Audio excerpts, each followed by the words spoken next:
вечора. Це Бугун на телеканалі АТР. Харлах Шамвар. Прокуратура Автономної Республіки Крим тут на материку почала кримінальне переслідування по факту порушення законів і звичаїв ведення війни через інформацію про застосування тортур до Нарімана Аметова. Нагадаю, його затримали в Сімферополі 17 числа, а після того, як відпустили, він розповів про застосування електричного струму і назвав навіть прізвище тих, хто застосовував ці тортури.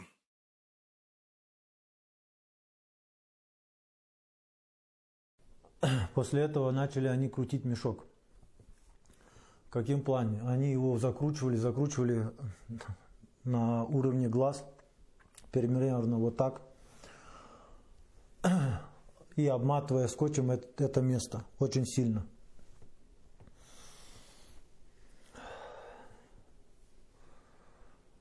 И под ухо что-то они, какие-то тряпки, то ли что, засунули под уши. И вот этим вот они вдавлены были, оно держалось. Потом я чувствую то, что начали туда просовывать провода. Я их почувствовал по лицу. Я понимаю, что меня будут бить током.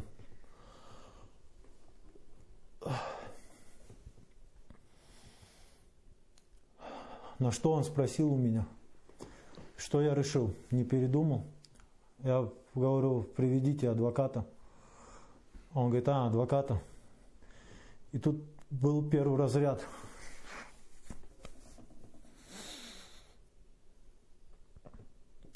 Он был болючий. С моими мозгами что-то происходило. Я протерпел. Он был секунды 2-3, я не знаю. Он был такой протяжной. Я протерпел, ни слова не пикнул. Я в себе прокрутил, я буду держаться, сказал.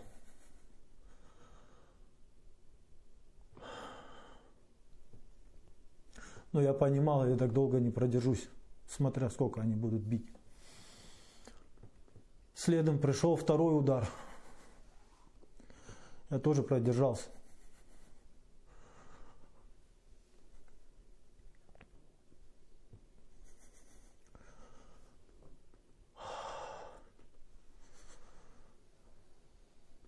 Но тут, я не знаю, у них, может, этот аппарат меняет, видать, усиливает, есть, может, регулировка. Я получил третий удар такой, который я не могу объяснить, что со мной происходило. У меня мозги в тот момент поплыли. Я не контролировал ничего.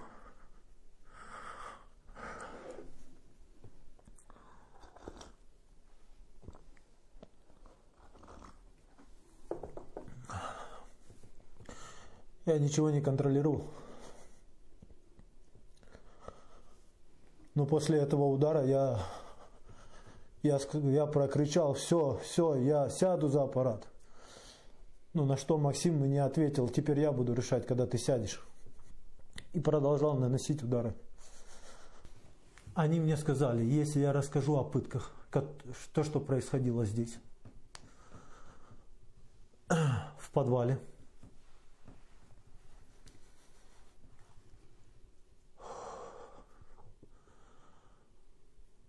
они под давлением, у них есть бумага, где я написал о сотрудничестве с ними.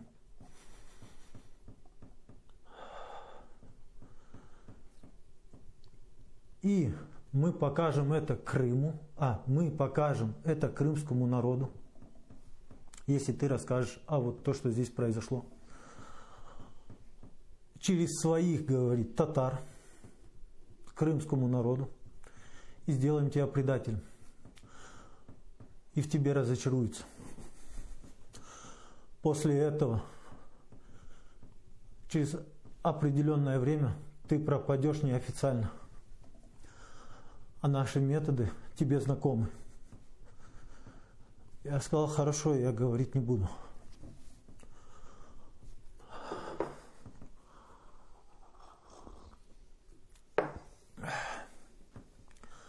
Но они сделали ошибку.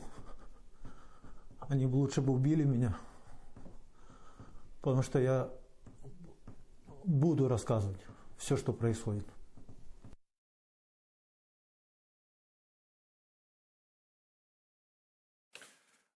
Це були свідчення того самого Нарімана Аметова, якого 17 числа ФСБшники затримали і застосовували тортури під час так званої розмови. І у нас на зв'язку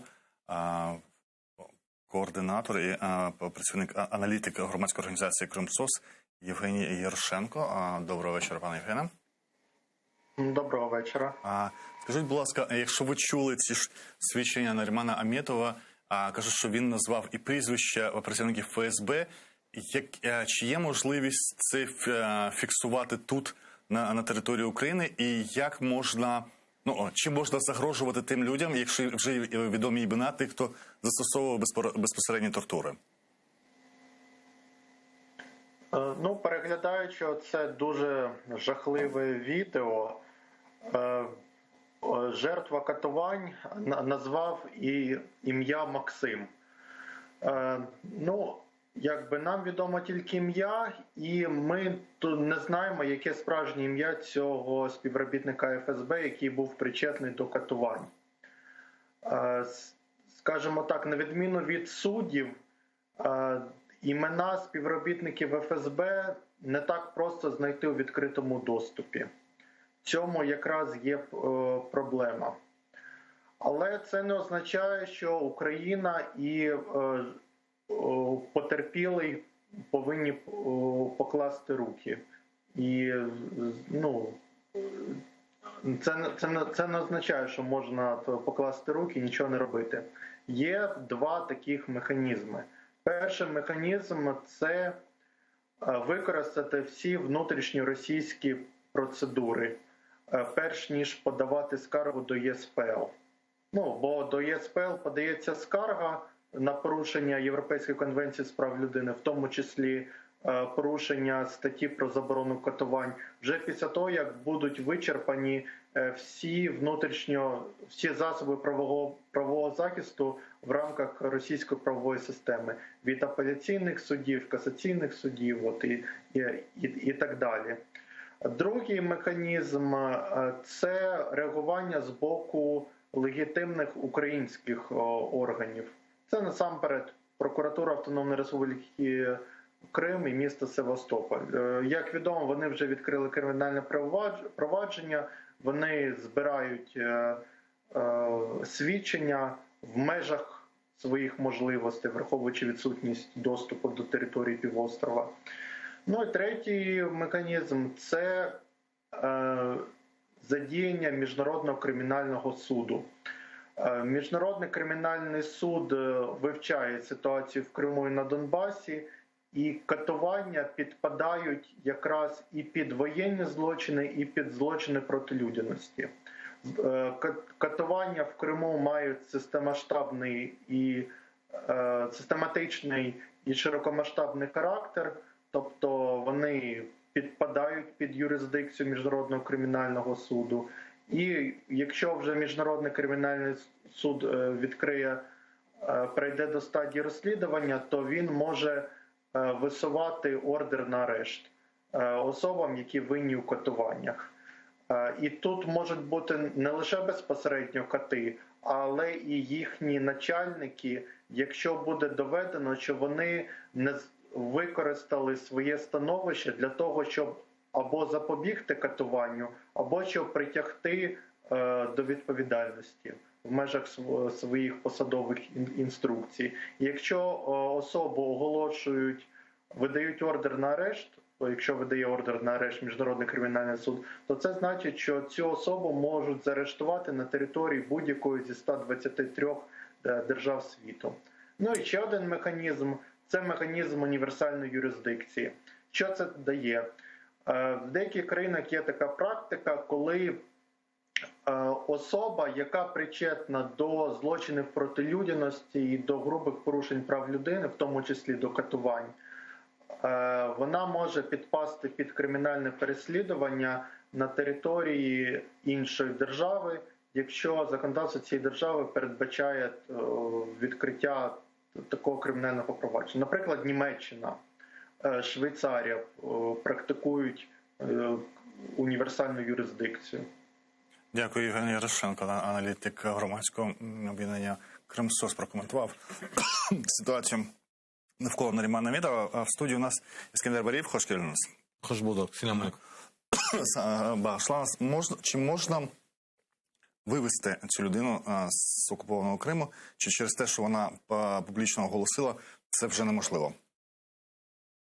Здесь это достаточно сложный вопрос. Дело в том, что попытаться можно. В принципе, от того, что человек заявил и попытаться выехать. Есть ряд случаев, когда, скажем, после того, когда арестовывали, вернее, задерживали, потом через определенное время, или даже были решения об аресте, некоторые люди могли выехать и на территорию материковой Украины, и оттуда могли уехать куда-то подальше. И есть такие люди, среди них и крымские татары. Вот Параламов был, пример с катуваниями. Да, Параламов был. Потом, если мы вспомним этого с Керчи парень, которого, там катуваний не было, там не было пыток, там просто его задержали и дали ему подписать лист. Он успел за это время выехать. Другой вопрос, что потом он уже публично заявлял, что он там его под угрозами, он поставил подписи и выехал сразу за пределы оккупированного Крыма. Поэтому здесь есть случаи, когда выезжают. Другой вопрос, что, может быть, и оккупационные власти и захотят, чтобы он выехал, избавиться от него. Таким образом, скажем, не реагировать дальше на эти процессы. Но другой вопрос, что с этим делать? Что с этим делать? Потому что это, на самом деле, не первый случай, и я боюсь, что это не последний. И, допустим, Крымско-Татарскому ресурсному центру известно 15 конкретно случаев, когда проводились пытки. Когда человека могли поставить на колени и заставить копать яму и ставить на колени, а потом стрелять, как это было с Асаном, как это было с Раимом. Случаи были, когда подключали то, как это было с Парламовым, там, и с рядом других людей, с Есипенко и так далее. То есть эта практика для них, в принципе, характерна, и они такие пытки проводят непосредственно на материковой части Украины, Российской Федерации. Вернее, на территории Российской Федерации. Поэтому с нашей стороны что необходимо делать? Необходимо, в первую очередь, конечно же, один из способов говорили, что чтобы адвокаты начали работать, тем более Нариман заявил о том, что он не собирается никуда выезжать, он собирается проживать в Крыму. С другой стороны, то, что уже широкой публике уже известны те случаи, и та история, которая происходила с ним на протяжении нескольких лет, то здесь уже нам всем нужно в первую очередь, чтобы эта информация была достаточно широко известна. Это раз. Во-вторых, на месте адвокаты должны работать и, соответственно, подать на те лица, которые совершали по отношению к нему пытки, потому что в том числе в российском законодательстве предусмотрены, скажем, законодательством обращения, связанные с тем, что превышение полномочий. Следующее. Есть комитеты, есть подкомитет, есть комитет по пыткам. И комитет ООН, как раз-таки он работает в соответствии с конвенцией по пыткам. И здесь, соответственно, конечно же, нужно собирать более подробные материалы и, соответственно, подавать в этот комитет для того, чтобы комитет осуществлял надзор. Во всяком случае, чтобы со стороны международных... Речь идет о пытках. Есть ли какие-то ускоренные процедуры рассмотрения этих вопросов? Или они тоже рассматриваются месяцами? Здесь опять же ускоренные, здесь тут тяжело сказать, что может там быстро отреагировать, но во всяком случае самый ускоренный процесс в этом плане – это надзор. Это вот комитет по пыткам, который, соответственно, фиксирует этот случай и, соответственно, непосредственно направляет стране-члену ООН, которая ратифицировала данную конвенцию, и, соответственно, дает сигнал о том, что на вашей территории происходят какие-то процессы. Или происходит на территории подконтрольной вам. Потому что быстро по линии Москалькова, Денисова, по такой линии можно действовать? Во-первых, Денисова однозначно, как уполномоченная по правам человека Верховной Рады Украины, она может делать публичные заявления, но здесь мы со своей стороны должны непосредственно подавать эту информацию напрямую на комитет. То есть подкомитет, как первичную информацию можно подавать, и на комитет непосредственно. И, соответственно, комитет ООНовский да. комитет, конечно. Это вот как раз-таки это универсальные способы, с помощью которых можно более быстро реагировать на все эти процессы. А в этом случае комитет отправляет какое-то письмо в саму Российскую Федерацию. И, соответственно, Российская Федерация прекращает пытки? Но Россия должна ответить по данному случаю, она должна дать ответ. И, соответственно, здесь, понятно, что это определенные процедуры, но, с другой стороны, это имиджевые вещи, имиджевые процессы, когда Российская Федерация, она же будет отрицать, что проводятся какие-то пытки и так далее. Понятно, что должны быть там какие-то следы, должны быть результаты судмедэкспертизы и так далее. И поэтому в этом случае, конечно же, очень важно, чтобы на месте адвокаты все равно подали заявление. И, соответственно, с этим все-таки, чтобы судмедэксперт, пусть даже и который представляет там, или какие-то врачи засвидетельствовали те, скажем, повреждения телесные, которые происходили, которые получил человек. Если официальный судмедэксперт не будет фиксировать их? А это уже другой вопрос. Да, здесь мы понимаем, что это оккупированная территория. И поэтому здесь, конечно, в идеале было бы, чтобы он мог приехать сюда, и, соответственно, здесь могли освидетельствовать его, это зафиксировать, подать документы и непосредственно направить в соответствующие органы. Но здесь, опять же, здесь, знаете, тяжело что-либо рекомендовать, но в принципе, можно было бы попробовать, и я думаю, что если бы они выпустили, другой вопрос, что они могли бы создать проблему. А проблема в том, что если у Наримана, скорее всего, у него есть российский паспорт, то они потом его не пустить не могут назад, потому что он гражданин Российской Федерации. А другой вопрос, что после того, когда он вернется снова с Украины на оккупированную территорию, что дальше они будут предпринимать? Но в любом случае для нас важна жизнь, важен человек, и важно, чтобы мы фиксировали и, опять же, информировали международное сообщество, что оккупационная власть и в целом российская оккупационная власть, она продолжает пытки, она издевается над людьми, и как даже по случаю Наримана, только после этого видео заявления мы узнали о том, что и раньше его преследовали, и раньше были обыски, и раньше были попытки, пыток не было, но во всяком случае запугивания. А сколько таких Нариманов сегодня есть в Крыму, мы не знаем. То есть его предыдущие репрессии против него, они не были известны? Не были известны, да. И поэтому вот здесь мы сколько обращаемся к нашим... Кстати, скорее всего, он боялся об этом говорить. Скорее всего, он думал, что, может быть, пронесет через некоторое время.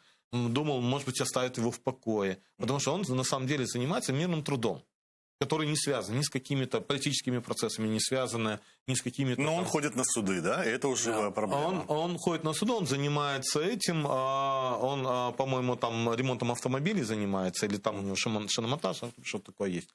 И, по сути дела, наверное, он надеялся, что его оставят, наконец, в покое и не будут трогать. Но тот последний случай, когда его забирают, проводят пытки, а потом выбрасывают на улицу, как это произошло и с многими людьми, в том числе и даже в отношении тех, в отношении которых не проводились пытки, но потом их выбрасывали на улицу. Помните, даже те случаи и с Юрием, и с рядом другими людьми, которых сперва задерживали, а потом... По имени вообще можно установить все-таки сотрудников ФСБ? Ведь есть не только открытые какие-то реестры, есть, наверное, другие какие-то способы сбора информации. В конце концов, есть какие-то контакты в Крыму людей, которые могут помочь с этим. Есть же разные способы.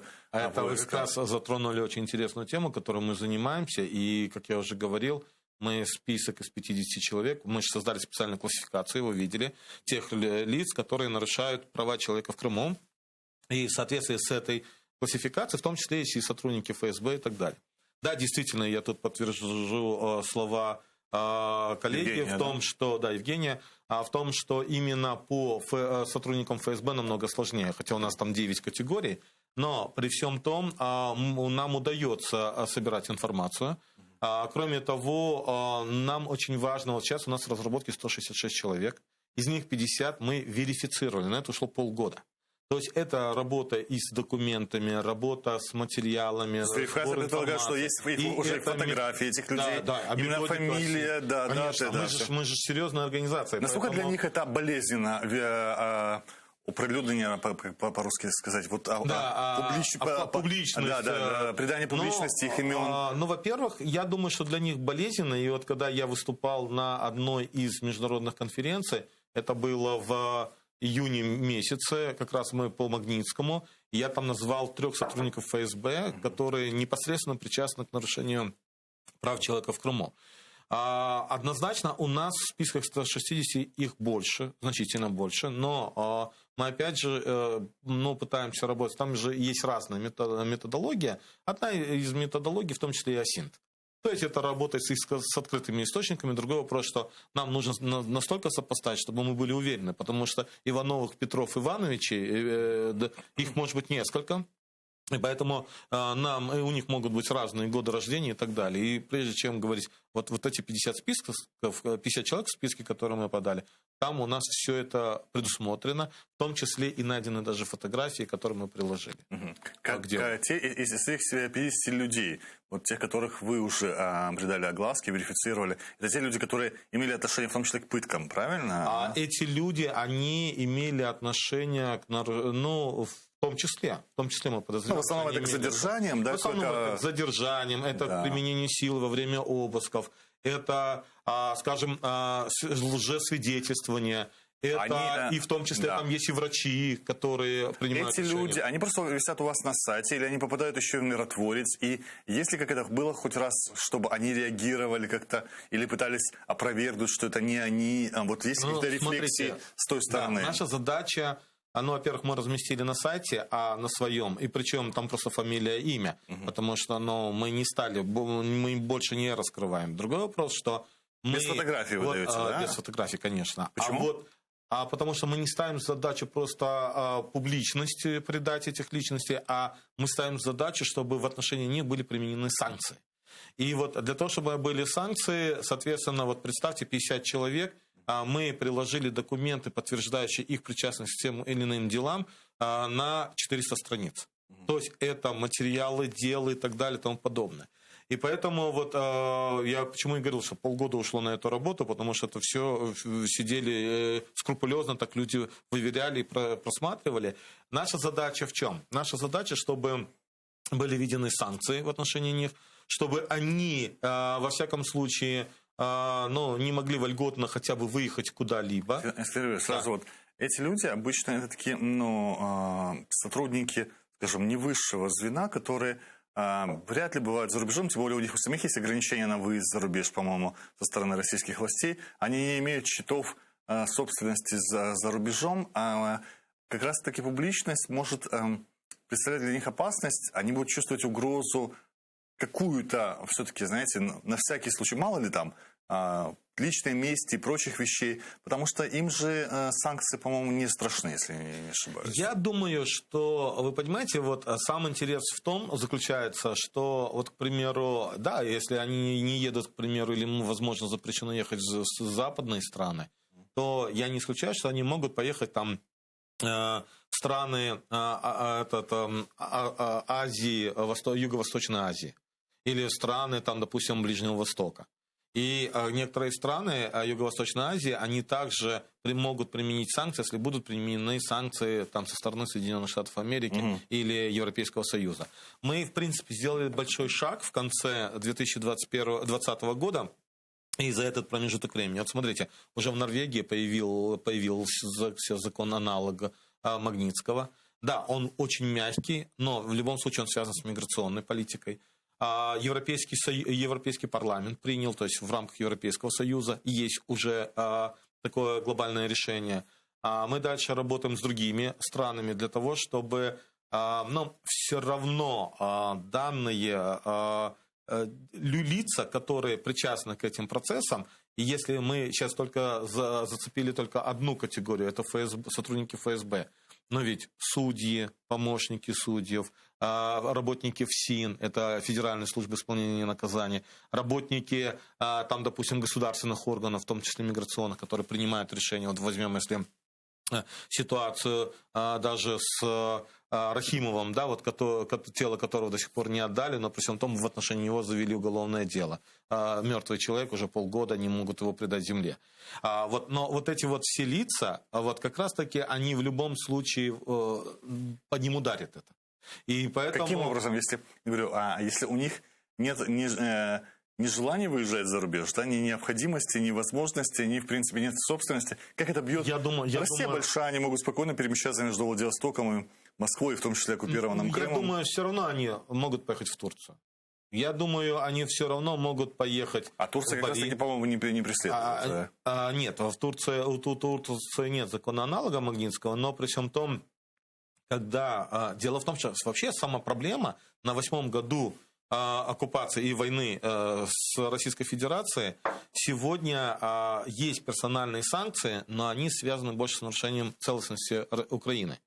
Но нет санкций за нарушение прав человека, чего мы как раз-таки и над чем мы работаем, о чем мы постоянно поднимаем с нашими коллегами во всем мире, в том числе там и Антонио Станга, который, кстати, очень активно в этом плане работает.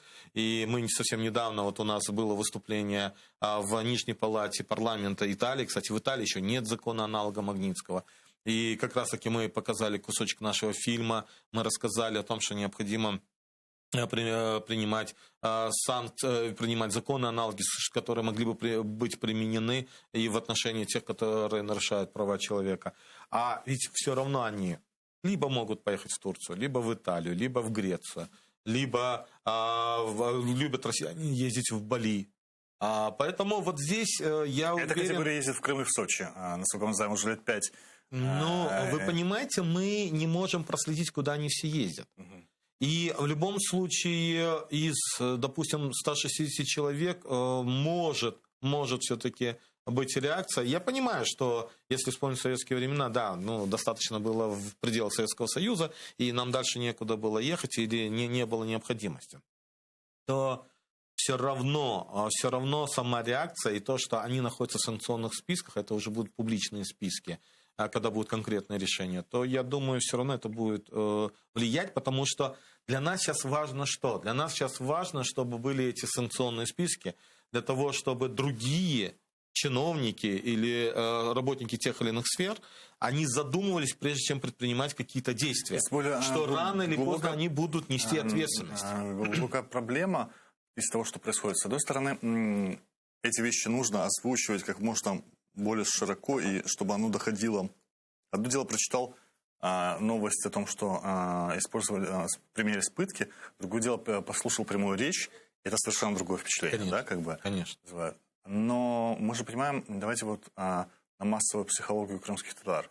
Это фактически каждая такая информация, это появление страха в крымско-татарских семьях, потому что непонятно кого, непонятно за что могут в любой момент взять и применять ток. И вот тут оккупантам это тоже выгодно, по сути, такая информация, чтобы запугивать и таким образом... Да, конечно. Это политика колонизации. Да, это же люди, они же не выселяют, не сажают в вагоны, да, люди сами будут уезжать. То есть надо периодически проводить такие акции устрашения, и остальные, учитывая, что акции устрашения причем они оказываются безнаказанными в большинстве своем. Да, и проводить акции устрашения вот как раз таким образом.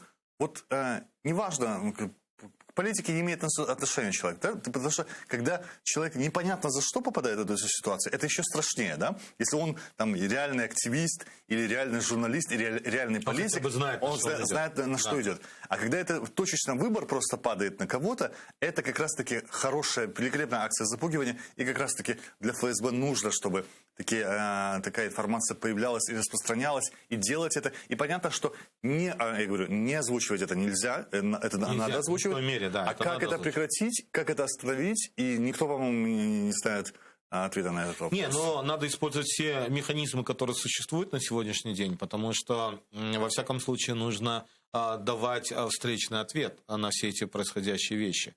Все равно оно, на каком-то этапе та гаечка той системы, скажем, агрессивной, она рано или поздно раскрутится, да? Естественно. И поэтому вот нам надо это все вышибать. И вышибать мы можем, опять же, каким образом? Ну, в первую очередь, нужно, конечно, информировать население. Нужно понимать, что были больше бдительными и больше коммуницировали между собой. Наша, конечно же, задача, чтобы все-таки наши соотечественники не выезжали из Крыма, потому что мы столько лет стремились в Крым, и, конечно же, это. Но когда мы понимаем, когда есть явная угроза жизни, то, конечно же, здесь или угроза там семье, то, конечно, здесь я считаю, что, ну, по возможности, конечно, нужно, чтобы надо защитить этого человека. А защитить мы его сможем только на материковой части Украины.